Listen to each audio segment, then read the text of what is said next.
Bom dia, esse é o Caminhos do Espiritismo. E nós estamos aqui, mais uma vez, para conversar sobre o Livro dos Médiuns. Antes eu vou pedindo que nós façamos aquele momento de harmonização, cada um com aquilo que acredita. No meu caso, eu acredito em Deus. Então, que nós nos harmonizemos, nós peçamos pela nossa autoeducação, pela nossa transformação individual e coletiva, principalmente nesse momento que nós estamos vivendo. Hoje nós estamos aqui de volta com a Suzy Leão, vocês já conhecem, do Sejus, e nós estamos indo para a parte final do Livro dos Médiuns. Então, o capítulo que nós vamos estudar hoje, ele se chama das reuniões e das sociedades espíritas. E eu vou dar a palavra para a Suzy, porque eu acho essencial a gente conversar sobre isso, sob a ótica progressista. Bom dia, Suzy. Bom dia, Carla. Bom dia a todos e todas que nos escutam. O tema de hoje, Carla, como todos os assuntos do Livro dos Médiuns, é bem didático, é bem explicativo. Kardec traça, nesse capítulo 29, ele traça algumas normas, algumas dicas, algumas boas orientações para quem está querendo montar um grupo espírita. E é bem interessante, porque ele nem fala em centros espíritas ou casas espíritas, ele fala em grupos espíritas, ou associações de pessoas, né? Então, lembrando que nós estamos falando da narrativa do século XIX, então o espiritismo estava engatinhando, estava começando. Todos os grupos espíritas eram em casa, nas casas das pessoas, né? Existia a Sociedade de Estudos Espíritas, que era uma associação já também com todas as características de uma associação, dirigida por Kardec, né? Mas onde também eles faziam seus trabalhos mediúnicos, suas reuniões mediúnicas, grupos de estudos, mas não existia esse formato que existe no Brasil da casa espírita, né? Com os trabalhadores, com um prédio, com o local e com as datas certas para os trabalhos, com vários trabalhos, né? Então, uma das coisas que ele lembra, eu vou assim tentar ser bem resumida, e depois a gente abre e a gente vai discutindo alguns pontos. Uma das coisas que ele lembra é que as reuniões espíritas, elas podem ser de 3 aspectos.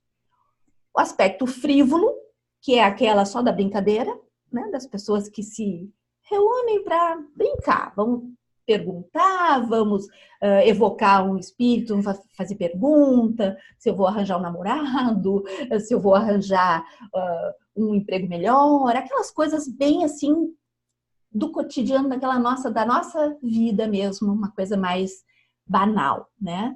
Não que as coisas da nossa vida não sejam importantes, mas evocar espírito, para isso... Se vai ganhar dinheiro, não precisa. Né?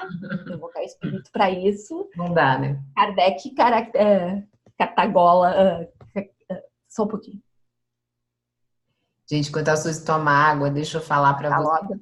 Em primeira mão, depois a Suzy vai explicar, mas nós estamos voltando a esse conceito de mediúnicas. Eu estou fazendo uma experiência que em breve eu espero poder divulgar, nesse conceito de Kardec, dentro das casas e fazendo todo um trabalho espiritual, e está dando certo. E em breve a gente volta com novidades pelo Sejus, junto com alguns alunos também da Pampédia, né, Suzy? Vou te voltar a palavra. Que bonito isso, que legal. Eu já participei de vários momentos assim, e eu acho que indo dentro dessas normas básicas que Kardec traça, não tem erro, Carla. Não tem como dar errado, entende? Então ele diz, né, que elas podem ser frívolas, que elas podem ser experimentais, que seriam aquelas apenas mediúnicas mesmo, e que elas podem ser instrutivas, que são as reuniões de estudo. Então, dentro desses 3 tipos, nós vamos deixar as frívolas de lado, porque isso não nos interessa, né? E vamos ficar com as experimentais, que é o termo que ele utiliza, e com as instrutivas. Experimentais são as mediúnicas, e instrutivas são as de estudo. Ele diz o seguinte, que existem algumas, eu vou tentar encontrar aqui as palavras de Kardec, que existem algumas coisas básicas, algumas coisas fundamentais, tá? Para uma reunião. Aqui, ele diz o seguinte, as reuniões de estudo são, além disso, de imensa utilidade para os médiuns de manifestações inteligentes, que são aqueles médiuns de psicografia, aqueles médiuns de clarividência, que precisam das reuniões de estudo para lapidar a sua mediunidade. Através do estudo, a mediunidade vai sendo trabalhada pelos grupos, pelo grupo espiritual que participa da reunião e pelos médiuns que estão ali. Então, quando uma pessoa monta, eu vou usar o teu exemplo, Carla. Vocês estão num grupo, quantas pessoas são esse grupo? Peraí que eu não sou nada boa com o número. Mais ou menos, mais ou menos. Eu acho que são entre 10 e 12 pessoas. Perfeito. Kardec coloca o seguinte, ele diz assim, num grupo de 100 pessoas, para que tu consiga manter a harmonia, manter a sintonia, manter todas essas pessoas com um pensamento voltado para o estudo, focado naquele momento, naquela hora, naquele lugar, é bastante difícil. A gente sabe, quando a gente está fazendo uma palestra e tem no público, no auditório, 100 e poucas pessoas, a gente olha, daqui a pouco tem uma pessoa que está lá se coçando, tem outra que está pensando na vida, tem outra que está ensimesmada com os seus problemas do dia, tem outro que daqui a pouco está lá abrindo a bolsa para olhar o celular. É muito difícil que todas aquelas pessoas estejam realmente, totalmente sintonizadas no aqui e no agora. Um grupo menor, um grupo que tenha sintonia, um grupo que já se conhece, um grupo que tem uma afinidade pessoal, é muito mais fácil de tu conseguir, através da primeira oração, né, que tu faz a oração de início, de tu conseguir criar uma harmonia completa nesse grupo. Então, Kardec... Deixa eu só te falar uma coisa. E esse grupo do Sejus com a Pampédia é totalmente progressista. Então, nós vamos fazer essa ideia do conservadorismo dentro do movimento. Carla, a afinidade é fundamental para o trabalho espiritual. Por que que muitos de nós desistiu das casas espíritas? Muitos de nós, a gente vê os depoimentos dos nossos companheiros e companheiras. Muitos desistiram por falta de sintonia, porque percebem o retrocesso, percebem o discurso de ódio, percebem o discurso retrógrado, e isso não permite que haja sintonia no trabalho, né? Então, só voltando, lembrando então que o trabalho espiritual, seja numa casa, seja numa sala onde as pessoas se encontrem, ou como é aqui no Brasil, né, uma casa que eles alugam, ou recebem de doação, ou constroem. Os centros aqui no Brasil são até mais complexos, né, porque tem a sala de palestra, quase todos têm, pequenas outras salinhas, então é uma coisa maior. Mas Kardec diz que nós podemos e devemos começar pelo menor. Nós podemos e devemos começar por grupos pequenos, de no máximo 20 pessoas. Vocês estão com um número ótimo. Então, E está criando uma sintonia. Você mencionou das pessoas terem que educar a sua mediunidade. Nós temos um caso, não vou expor a pessoa, mas que a pessoa passava mal, caía na rua, desmaiava. Desde que começou esse grupo nosso, isso cessou. Né? Olha que bonito. Ela começou a trabalhar a mediunidade, se instruir, e aí passou. E nas casas tradicionais, essa pessoa era colocada para começar do básico. Então, a mediunidade aflorada nunca chegava no curso que ia desenvolver aquilo, porque ninguém queria mexer daquela forma, tem que seguir toda uma hierarquia de não sei quantos séculos de curso, e a pessoa continuava tendo problemas, né, na rua, desmaiar na rua é um problema, por conta desta mediunidade não trabalhada. Não, é um problema grave que pode desencadear, muitas vezes, uma perturbação até emocional e psíquica. Sim. Então, um dos pontos que ele frisa é esse. Começar com grupos pequenos. Aí, coisas muito básicas, né?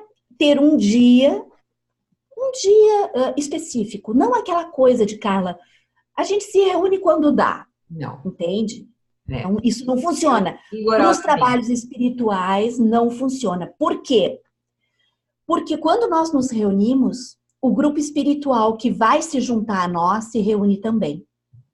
Então, nós precisamos respeitar o trabalho dos desencarnados que vão estar disponíveis para aquele nosso encontro e tentar ser o mais correto possível. Lógico, nada, nenhum fanatismo de, ai meu Deus, atrasou 2 minutos, vai dar problema. Não, não é isso. Mas tentar marcar um dia por semana ou um dia de 15 em 15 dias, enfim, quando achar que é possível, né? E ser rigorosamente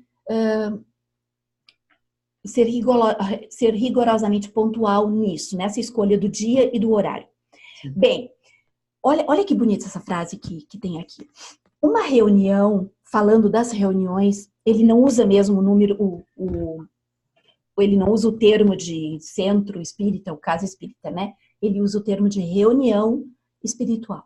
Uma reunião é um ser coletivo. A reunião é um ser coletivo. Olha que coisa bonita isso. Por quê? Não estão apenas ali os encarnados. Estão ali os desencarnados que vão ajudar.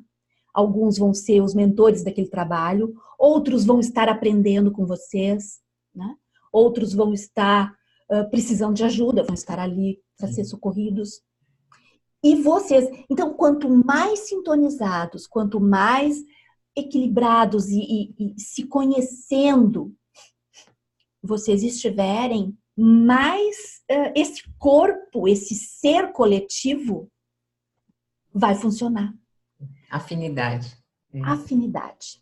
Sintonia, afinidade. Respeito. Daí derivam todas as outras coisas que vão acontecer. O respeito, o aprendizado mútuo,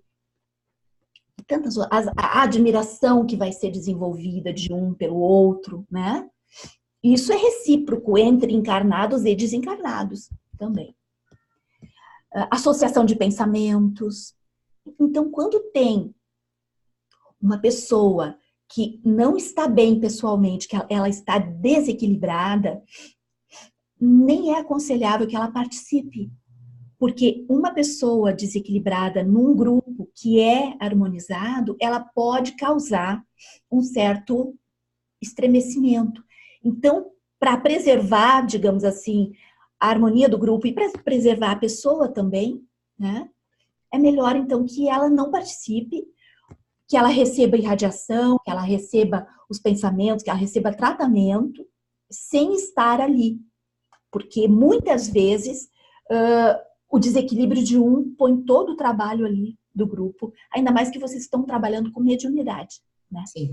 Se fosse um grupo de estudos, é mais tranquilo.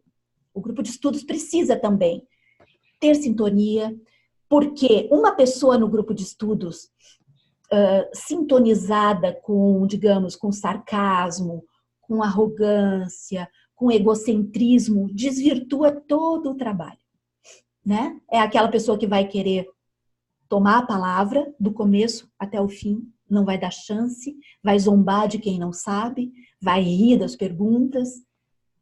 Isso é destrutivo. Tem a questão dos fluidos também, né? Porque a pessoa passa a emanar fluidos diferentes daquele grupo, e aí isso na sintonia acaba... É que nem imã, né? Você tem um polo positivo e um polo negativo. Se você tem as pessoas emanando diferente, né? Ou atrai ou repele. Então... Eu tenho uma amiga que diz que dependendo do que acontece, uma pessoa às vezes entra tão carregada que ela tem que pegar eu morro de rir. Ela fala brincando, né? Ela diz que ela tem que pegar uma tesoura e cortar o ambiente, assim, tirar o miasma com uma tesoura, de tão pesado que fica. Não, é verdade, tem pessoas que... Esses quadros mentais que a sua amiga usa, no caso a tesoura, mas que a gente pode usar vários outros quadros, né? No fundo... Eles podem ser plasmados mesmo, né? Para limpar, para reconstruir, para harmonizar. Não tem uma dinâmica, mas eles acontecem. Foi uma figura que ela utilizou, mas que ficou bem clara. Bom, então aqui, então ele cita de novo, associação de pensamentos, para transformar a força numa única força, a vibração em uníssono, a concentração, o silêncio. Então são certas coisas características que exige uma determinada um determinado cuidado, né? Isso não é dogma nenhum. Isso são coisas técnicas para facilitar o processo todo, né? Então, a gente estar num lugar, num local, longe do excesso de barulho, ajuda muito. Com uma iluminação adequada, né? Nem muito escuro para não causar assim, e nem aquela claridade horrorosa. Uma luz agradável, todo mundo bem sentadinho, confortável, que possa relaxar, né? Enfim, água, que é o nosso instrumento, né, de fluidificação, é a água. Não precisa de mais nada. É isso, basicamente é isso. E aí, se quiserem estar sentados, um grupo de estudo, se quiser estar sentados em volta de uma mesa, eu acho que é bem adequado. Um grupo mediúnico também é bem adequado, que tenha uma mesa por perto, já que alguns são psicógrafos, né, e podem exercer ali a psicografia. Mas, enfim, se o ambiente não dispõe disso, a gente usa a criatividade, a gente fica sentado em círculo, pega uma revista e bota no colo para poder escrever em cima, enfim.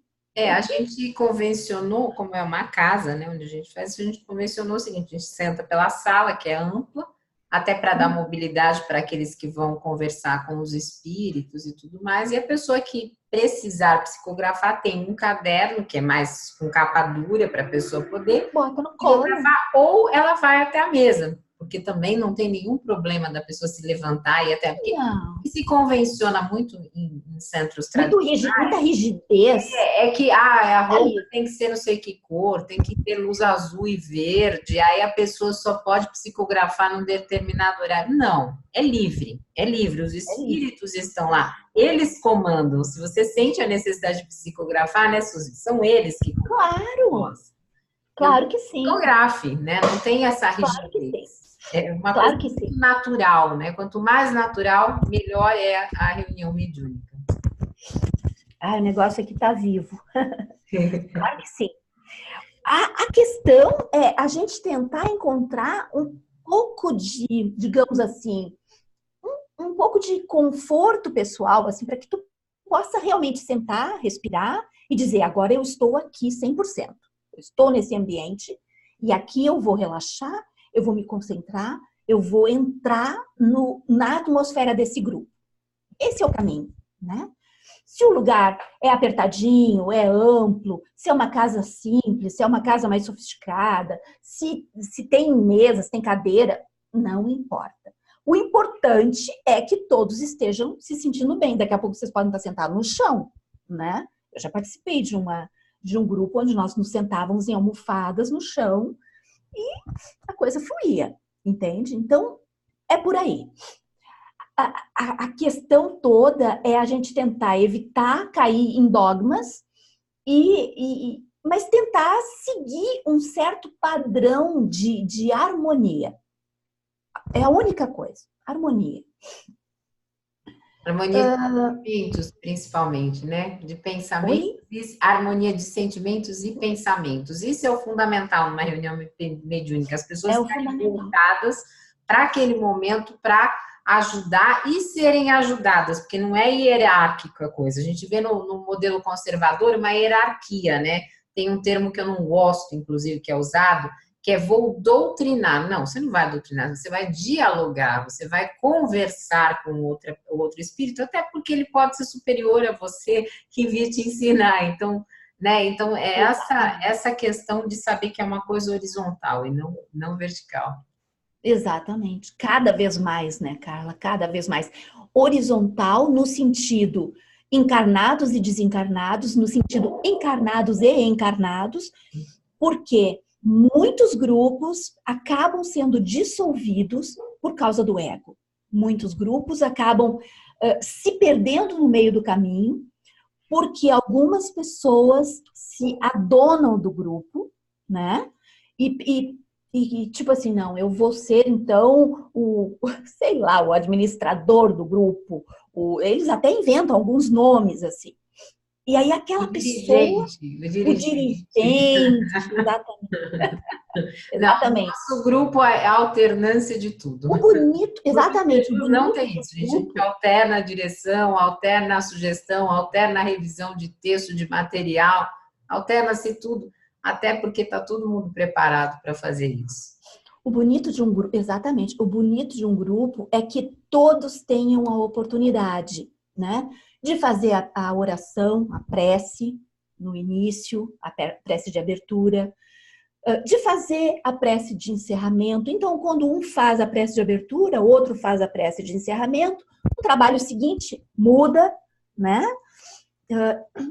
De ter alguém que possa fazer alguma leitura, eu não sei qual é a dinâmica do teu grupo, mas alguma leitura pode ser feita. Se for um grupo de estudos, as leituras também podem ser alternadas e dar tempo para que todos digam alguma coisa.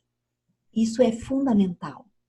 Muitas vezes a pessoa ela vai dizer alguma coisa que é muito importante para outros que estão ali, né? E se tem um que monopoliza, a coisa se perde, a coisa do todo, a coisa daquela coisa que a reunião é um ser coletivo, isso se perde. E aí muitos desanimam, daqui a pouco começa a diminuir, quando tu vê, não tem mais. O silêncio, o recolhimento, o silêncio no sentido de que o local seja um local um pouquinho, não totalmente isolado, porque hoje em dia a gente não tem como ficar totalmente isolado, mas um local onde os espíritos desencarnados não se sintam, digamos assim, desconfortáveis. Porque nós sabemos que para alguns desencarnados, até quando eles são mais sutis, o barulho demais, a coisa da matéria demais, perturba um pouquinho eles. Perturba, eles ficam Eu vou até dar esgotados. uma dica, Suzy, para vocês, para quem for fazer em casa, depois a gente vai replicar essa experiência num livrinho, alguma coisa. Mas é importante o seguinte: telefone, tira a linha, desconecta durante o período, interfone, tira durante o período, porque já aconteceu conosco, é tudo muito experimental, né? Nós estamos começando, mas já aconteceu de ligarem, né? E aí a gente vai pegando experiência e dividindo. Carla, tu imagina, tu estás ali numa oração de meditação, aquela oração inicial para fazer todo mundo entrar numa sintonia, daí daqui a pouco toca o telefone, com aquele toque, sabe aquele toque assim, mais barulhento. Todo mundo cai, despenca, a sintonia que estava já começando, despenca. Ali vocês já perderam, digamos assim, uns 15 minutos só de preparação. Então, acho que é por isso. Não é nenhuma outra coisa, assim, que alguém possa imaginar, isso é uma questão religiosa. Não. Uma questão bem técnica mesmo, né? O silêncio é necessário para que a gente consiga fazer essa sintonia de pensamento. Deixa eu ver aqui outra coisa aqui. Bom, eu já tinha falado a respeito do ego, daqueles que querem ter sempre a última palavra.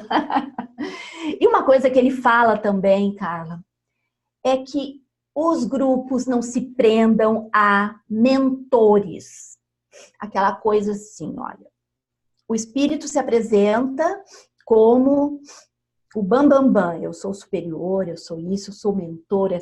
E muitos grupos acabam caindo nessas armadilhas, que são armadilhas do ego, porque nós ainda temos aquela coisa de uma necessidade de idolatrar, né? De idolatrar mitos, mitos.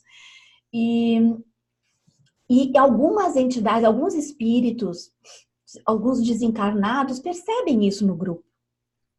E aí eles usam essa fragilidade do grupo, digamos assim, ou de alguns do grupo, para manipular o grupo, como mentores. Daí muitos até inventam coisas. Daí vem aquelas mensagens que a gente conhece bem. Laudas e mais laudas de mensagens vazias, né? Com algumas palavras rebuscadas, mas que pode espremer ali que não sai nada. Então, muito cuidado com isso. Porque isso também pode ser um desencadeador do fim de determinados grupos. Quando uma entidade desencarnada se adona do grupo, né? E aí o que acontece? Fascinação, obsessão. Esse espírito acaba fascinando, obsediando os membros do grupo, que não dão um passo sem pedir permissão para a entidade. Ou que não analisam friamente aquela coisa que veio, aquela mensagem que veio. Então, uma sugestão que ele dá, que eu acho bárbara, e que eu acho que as eu preciso assoar meu nariz, Carla. Vou tomar a sua nariz, eu vou falando que a sua está resfriada, eu vou segurando aqui. Existe uma necessidade, né, nossa, principalmente da classe média, eu estou lendo um livro do Eric Fromm, que é O Medo à Liberdade, de distinção. E quando a gente vai para uma reunião mediúnica, a gente leva essa necessidade, não só no contexto emocional, mas muitas vezes espiritual. Então, é muito bonito a gente acreditar que a gente recebeu uma mensagem de Jesus, né? Podemos receber, mas tem que ser criteriosamente analisada antes da gente achar que nós somos os preferidos, os prediletos. Até se recebermos uma mensagem desse nível, isso não nos faz melhores que os outros. E é por isso que muitos grupos mediúnicos caem, porque eles passam a acreditar que ali está um mundo muito melhor do que o outro grupo. E aí começa uma competição intergrupal, que também alguns psicólogos sociais estudam. E essa competição acaba trazendo problemas de obsessão e tantos outros problemas que a gente conhece, fora as questões psicológicas. Né? Sim. E daí, cada vez mais, o grupo tenta aparecer. Por exemplo, agora com a internet é uma vitrine, né? Nós sabemos, é uma vitrine, mexe muito com o ego das pessoas, a coisa de estar exposto. Então, alguns grupos botam na internet e botam lá embaixo mensagem do grupo tal. Daí o outro grupo pensa, não, nós não vamos ficar para trás. Nós vamos... Eles botam uma mais assim, cabeluda ainda, né? Mensagem do grupo tal. E assim, a gente vai vendo as coisas mais patéticas, mais horripilantes acontecendo com essas mensagens circulando, né? Então, realmente, o ego, resumo de tudo isso, é que o ego humano precisa ser domado, precisa ser freado nessa questão. É uma questão de narcisismo, né? De personalidade narcisista. Sim. E aí acaba impelindo as pessoas a tomarem decisões que não são de cunho espiritual. Porque se a gente está se comunicando com o plano espiritual, é para a nossa melhoria, para a nossa evolução. Exatamente. Não é para ninguém todas essas. Nós nem temos tantos no espiritismo, então não é para isso. É uma pretensão muito grande achar, eu vou agora... Está acontecendo isso no país, por exemplo. Então, vamos lá lançar uma mensagem mediúnica. O espírito que está ali muito espertalhão, que gosta também dessa coisa, ele vai botar o que ele bem entender. Então, a sugestão que Kardec dá é a seguinte. O grupo mediúnico, aos poucos, ele vai desenvolvendo uma sintonia espiritual. Tô com frio no meu pescoço. Ele vai desenvolvendo uma sintonia espiritual com os trabalhadores espirituais. E aos poucos, os que estão ali junto com eles, aos poucos, todos do grupo vão perceber qual é o trabalhador espiritual que se sintoniza com o grupo. É uma questão de escolha coletiva. Esse trabalhador, ele não precisa chegar e dizer, eu sou o mentor da casa, eu vou... Não, é quase que automático. O grupo todo vai perceber essa sintonia desse espírito ou desses espíritos. Muitas vezes é um grupo, é um conjunto de espíritos. E aí a sugestão de Kardec é que as mensagens que esse grupo mediúnico, digamos, receber, sejam debatidas entre o grupo, antes de qualquer coisa. Veio uma mensagem, o grupo, se não der tempo nessa reunião, fica para a próxima reunião o estudo dessa mensagem. Então, essa mensagem ela tem que ser lida, ela tem que ser debatida, ela tem que ser interpretada e ela pode ser, muitas vezes, corrigida. Ela pode ser, muitas vezes, recolocada no seu devido lugar, né? No seu devido contexto. Ela pode então, ser ignorada, inclusive. Exatamente, uma mensagem mediúnica. Exatamente, uma mensagem mediúnica é algo que alguém queria dizer. Nós não precisamos dizer amém para tudo que alguém quer dizer, né? Esse alguém pode ter corpo ou pode não ter corpo. Eu queria que você fizesse uma observação, se for possível, no seguinte sentido. Este capítulo que nós estamos estudando, nas casas espíritas mais conservadoras, não se estuda. Justamente por quê? Porque ele é um capítulo que te amplia o escopo de atuação dentro do espiritismo. Você não precisa estar no centro, você não precisa estar ligado a nada, você pode reunir o teu grupo, fazer a tua reunião que não vai cair a tua casa na tua cabeça, não vai pegar fogo, não vai acontecer nada. Se tiver que acontecer alguma coisa disso, muito possivelmente pode ser um descuido ou pode ser alguma coisa que tinha que acontecer. Mas não porque você fez uma reunião mediúnica. Não. Na verdade, Carla, o livro dos médiuns não é estudado. O livro dos médiuns, ele mal ele é citado. Ele não é estudado. Eu dirigi durante algum tempo, em 2 centros espíritas, eu dirigi grupos de estudos. Nós recebíamos um material completamente defasado. Sabe o que é o material defasado? No palavreado, absolutamente defasado, que vinha da FEB. Uma coisa assim, olha. Aí eu ficava até encabulada, eu ficava com vergonha. Então, o que eu fazia? Para compensar, eu pegava o livro dos espíritos e eu deixava aquele material assim meio de lado, né? Para dizer que ele estava ali, né, e tal. Mas eu tinha vergonha daquilo, de tão defasado, antiquado, com palavras. O livro dos espíritos era absolutamente mais moderno. Para tu ver o grau de retrocesso. O livro dos espíritos escrito no século XIX. E esse material da FEB provavelmente escrito, sei lá, década de 50, 60, que eles continuaram enviando para os centros até a década de 80, 90. Agora eu não sei mais como está a situação. Mas então, não tinha como tu manter um grupo numeroso, interessado naquilo, não tinha como. Aquilo era assim, era botar aquilo na mão de uma pessoa, a pessoa olha aquilo, tem vontade de sair correndo. Desanima. Porque não diz nada sobre o tempo, né? A gente pode... Não diz nada sobre o aqui e agora. Fazer a releitura de Kardec no século XXI para entender o que ele estava falando. Se você pega um material que é mais arcaico ainda que esse, não tem como você manter em plena era da internet uma pessoa que queira estudar aquilo. Não dá, é que nem estudar latim, só alguns estudam, né? A maioria não tem. Aí para resolver a situação, porque tinham muitos adolescentes no meu grupo, jovens, eu criei um grupo de teatro onde nós estudávamos o livro dos espíritos para escrevermos coletivamente uma peça.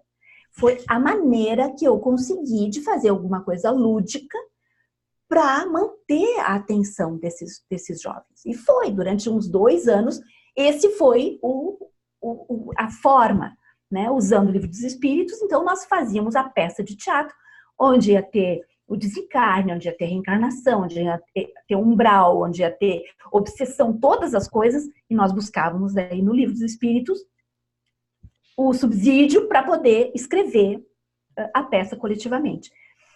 E isso realmente, depois quando eu até durante um tempo trouxe o grupo para minha casa, durante alguns meses que eu estava impossibilitada de ir ao centro, e nós fizemos, então realmente não tem problema nenhum de tu fazer na tua casa um grupo de estudos, um grupo de absolutamente nenhum problema. faz a abertura, com uma prece de abertura, de harmonização, no final faz o encerramento, com cada um indo para o seu lugar, cada um agradecendo a experiência, e é isso. É isso. O grupo desencarnado se encarrega de fazer a limpeza do ambiente, né? E que querem que a gente acredite que a gente precisa das instituições, né? Claro, Carla, por quê? E aqui ele até coloca, o Kardec coloca, que uma estrutura maior, ela acaba exigindo uma... Porque tu tem um prédio, tu vai ter a conta de luz para pagar, um prédio maior, né? Tem as taxas, os impostos, são custos. Então, as sociedades, e muitas, acabam passando assim a vida. Aqui, pelo menos, é muito tradicional isso. Faz meio frango, faz rifa, faz brechó, faz bazar, faz mil coisas porque precisam para manter o prédio, lógico. E aí, aquelas pessoas que já estão naquele meio se sentem, digamos assim, desrespeitados na sua luta, se outras pessoas, sem nenhum tipo de gasto e de custo, conseguem fazer a mesma coisa em casa. Não é? É mais ou menos isso. Então, isso ficou meio que, digamos assim, escrachado. Assim. O espírita tradicional, ele vai negar esse tipo de coisa, porque ele está tão ligado naquela estrutura que precisa de tanta coisa, precisa que eles se unam, e eles têm que vender livros, e eles têm que fazer isso, eles têm que fazer aquilo, eles estão tão imbuídos daquele movimento, de um movimento para eles material, né? Vamos pôr bem na isso, esse movimento para manter não a casa. Eles estão tão imbuídos nesse movimento para manter a casa viva, que eles se sentem desrespeitados se um grupo de pessoas resolve abrir dentro de casa lá e não vai gastar nada, vai gastar o quê? Um pouco de água e só a sua própria energia, né? Então, se a gente olhar por esse prisma, a gente até consegue entender um pouquinho, só que a gente não pode cair nessa cilada, né? E eu espero que os próprios espíritas, esses mais tradicionais, um dia se libertem disso também. Eu também. Sabe? Se libertem disso, para que as paredes, digamos assim, caiam essas paredes e o número de trabalho se multiplique. Né?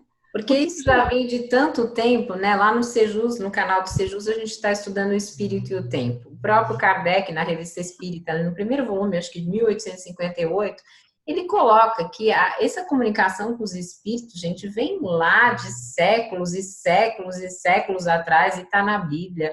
E os filósofos falaram, como Platão. Então, assim, não estamos inventando nada, não é novidade isso. Isso já é muito antigo. Então, quando as pessoas começam a entender esses fenômenos, independente de serem espíritas, e começam a trabalhar com eles, a vida fica mais simples. Fica mais simples porque você entende o que está acontecendo. Então, não precisa ser espírita para estudar o livro dos médiuns. É só para você entender o que acontece. A própria pitonisa lá atrás era um fenômeno mediúnico, né? Então, assim, a gente vai descomplicando essas comunicações. E com isso as pessoas vivem seus dia a dia de forma melhor. É esse o objetivo. Com certeza. Então, assim, só para ficar bem claro, para um grupo de estudos, basta que as pessoas tenham essa sintonia, se reúnam e decidam o formato da reunião e podem optar por alguma obra, ou o Livro dos Espíritos, ou o Livro dos Médiuns, ou a Gênese. Existem 1000 obras e depois podem colocar outros livros de autores espíritas no estudo. E o grupo de estudo seria basicamente isso. O grupo mediúnico, bom, o grupo mediúnico precisa ter um médium, né? Não dá para fazer um trabalho mediúnico sem médium. Tipo assim, nós vamos então tentar para ver. Não é bem assim.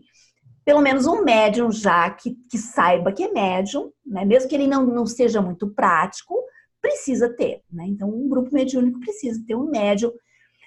Ele sempre sugere aqui, o Kardec sugere que alguém com um pouco de experiência faça parte do grupo. Eu acho que é uma coisa de bom senso, É né, Carla? prudente, né? No nosso caso, nós Prudente. temos médios iniciantes, nós temos alguns que estão no nível intermediário e temos algumas pessoas que estão, sei lá, 50, 40. Tenho 48 anos, estou desde os 5, né? Então, assim, então tem essa experiência, porque quando você está desenvolvendo a mediunidade nos outros, tem hora que você precisa amparar. Sim, Então, essa pessoa que tem mais tempo, ela não vai se desesperar. Se você põe um monte de gente nova, né, claro, talvez claro. tenha alguma Então, tendo. aflição. Exatamente. Então, é uma. Não que um grupo de novatos não possa fazer, né? Lógico, podem. Bem orientado. Mas o bom senso, exatamente. É como, tipo assim, uma aulinha de alfabetização. Alguém que saiba ler e escrever precisa fazer parte da aulinha, porque senão fica difícil botar todo mundo lá autodidata, não tem como, né? Questão de bom senso. Não é nada assim dogma, não é dogmático, é só bom senso.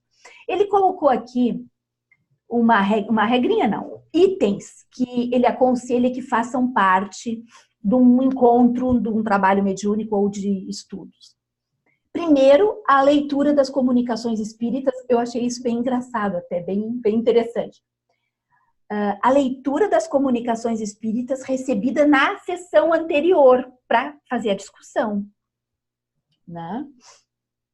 Os relatórios das coisas que aconteceram, das notícias que as pessoas receberam e tal, as narrativas de fatos interessantes, tipo aquele momento que as pessoas falam, né?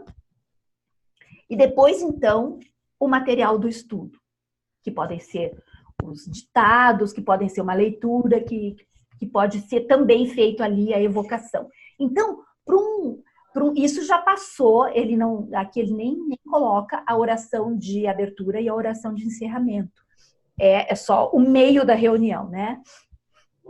Então, basicamente, ele não cria nenhum tipo. Depois ele até fala das rivalidades entre as sociedades espíritas. Já existia. Já existia. Imagina hoje. Hoje é impressionante. Aqui tem um textinho que eu vou ler. É um parágrafo bem pequeno, tá? De que serve ao avarento ser espírita, se continua avarento? Ao orgulhoso, se conserva cheio de si? Ao invejoso, se permanece dominado pela inveja? Então, não adianta uma pessoa participar, se doar, participar de mediúnica, de grupo de estudos, se ela não consegue controlar determinadas coisas. Literalmente não adianta. Isso é o que... E os nossos espíritas que votaram no atual governo estão isso nem... tudo destruído da natureza e continuam negando o fato, né? E se dizendo espírita. Isso não tem nem o que dizer, né, Carla? Isso não tem nem o que Eles dizer. estão, né? Uma pessoa, o eleito, cujo nome me causa mal, assim, eu evito falar, eu falo às vezes, mas o eleito nunca escondeu quem era, né? Nunca escondeu o ódio que tinha no coração, nunca escondeu, nunca disfarçou. Então, as pessoas não podem dizer que foram enganadas, que, não sabiam. Não podem.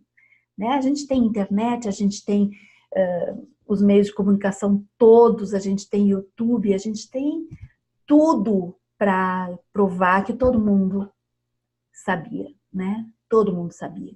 Só um excluído digital, totalmente excluído digital e excluído da mídia, um total analfabeto, mas eu acho que esses talvez tenham escapado, esses talvez não tenham caído nesse ódio todo, né? Porque basicamente foi a classe média, né, que fez essa eleição. Como por ódio. Com Hitler, né? É um modelo. Por ódio, por ganância, por não querer ver a diminuição da desigualdade social, porque daí o pobre deixa de ser tão pobre e eu deixo de ser tão classe média, né? É uma tristeza, na verdade, Carla. É uma tristeza. É uma tristeza. As pessoas não percebem o grau de karma coletivo que estão cavando, que estão construindo para todo o nosso país, né? E nós aqui tentando apagar um incêndio e é o nosso trabalho. Alguma coisa A Ainda gente tem bem, no cartório. Eu ainda sempre bem. digo, Que algumas nós coisas a podemos gente sorrir, a nossa boca não fica tremendo no vídeo. repuxada. Eu não vi, não tive coragem de ver. Aqui ele coloca uma outra coisa que eu achei interessante. Para o objetivo providencial, portanto, é que deve entender todas as sociedades espíritas sérias, grupando todos os que se achem animados dos mesmos sentimentos. Então, haverá união entre elas, simpatia, fraternidade, em vez de vão e pueril antagonismo, nascido do amor próprio, mais de palavras do que de fatos. Muitos médiuns famosos que se acham assim a cereja do bolo, né? Médiuns que a gente também evito falar o nome, mas todos nós sabemos quem são esses médiuns.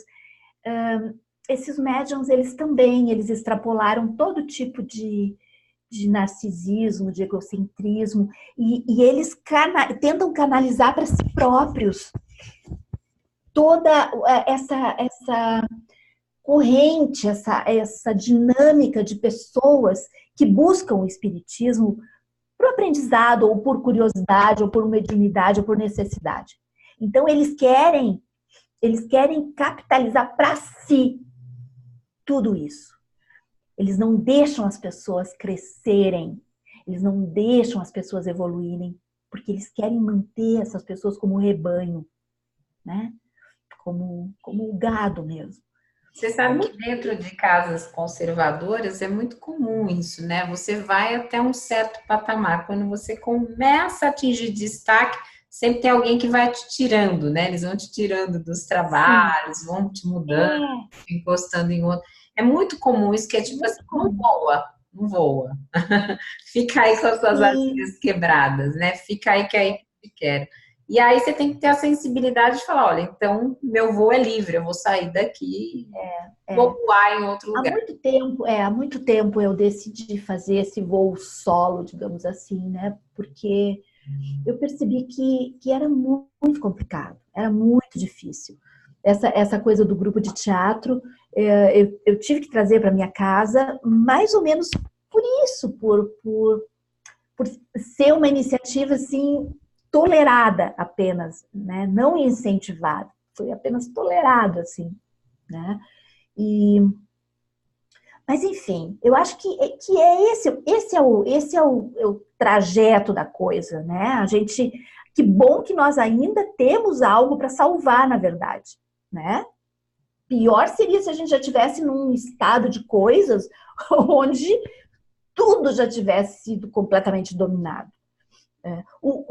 O catolicismo passou por isso quando eles praticamente caçaram e proibiram e criminalizaram a teologia da libertação. Sim. Foi um momento drástico dentro do catolicismo, onde eles não permitiram, né? E se a teologia da libertação tivesse cumprido a sua tarefa, a tarefa que lhes cabia, talvez a gente não estivesse vivendo hoje esse quadro de fanatismo e ignorância que a gente está vivendo. O próprio Boff foi obrigado a ficar em silêncio um tempão, né? Não podia se comunicar, enfim. A gente sabe que tem essa dominação, né, política, econômica nas religiões, mas cabe a quem é progressista, né, e nós no Sejus estamos tentando fazer a nossa parte. É a nossa luta. Essa é a nossa... Sensibilizar as pessoas, né? Então, Suzy, eu vou pedir para a gente ir para as considerações finais, que acho que já... Ok. Bom, Carla, o que a gente pode ver desse capítulo, basicamente, é um incentivo para que as pessoas criem pequenos grupos, né? Resumidamente, eu vou fazer, então, um apanhado. Criem pequenos grupos de pessoas que se sintonizam, que se conheçam, pessoas afins, que lutam pelas mesmas bandeiras, né? Não adianta nós colocarmos num grupo para esse tipo de trabalho muito antagonismo, não adianta, porque nós não vamos conseguir a sintonia necessária. Esse grupo só vai funcionar na base da sintonia. Então, encontrem um dia adequado, um horário adequado, façam no início uma oração e que cada um tenha a possibilidade de fazer essa oração. No encerramento, façam uma outra oração, agradecendo. No início, a oração é pedindo permissão para que vocês consigam trabalhar. No encerramento, é a oração de agradecimento pela proteção, pelos companheiros todos que estiveram ali. Que também seja um rodízio. Basicamente, que ninguém se adone do grupo, que todos possam ter voz, que cada dia um dirija a leitura, que cada dia um fale, dê o seu depoimento, enfim, e que se tiver mensagem mediúnica, levem para o grupo para que vocês estudem aquela mensagem. Né? Eu digo isso até para o teu grupo, que é um grupo que eu espero ver crescer e frutificar, e para todos os outros grupos que possam surgir. Né? Porque amparados nós estaremos, com amigos espirituais também, que vão se afinizar à nossa estrutura mental, por isso que é bom que todos ali sejam afins, para que não venha nenhuma entidade espiritual diferente da vibração do grupo. Né? Então é isso. Primeiramente, conhecer as pessoas antes de formar o grupo. E depois, então, formar o grupo com bastante segurança e tranquilidade. É isso que a gente precisa. Gente, então esse é o Caminhos do Espiritismo e nós somos o Sejus. Se você nos ouviu até aqui, curta, compartilhe, se inscreva no canal. E se você puder, faça uma doação solidária. É outra coisa que eu queria fazer. Se você quer participar dos nossos estudos no Sejus, mande uma mensagem pelas redes sociais que nós, com o seu número de telefone, que nós faremos a inclusão no grupo. Que é ali onde nós estudamos, e o material estudado ali, ele serve tanto aqui para o Paz e Bem, no Caminhos do Espiritismo, quanto para o canal do Sejus, onde a Suzy também tem vários vídeos que vocês podem ver e compartilhar. Um beijo, Suzy. Obrigada. Um beijo, Carla. Um beijo a todos e a todas. Deixa eu ver.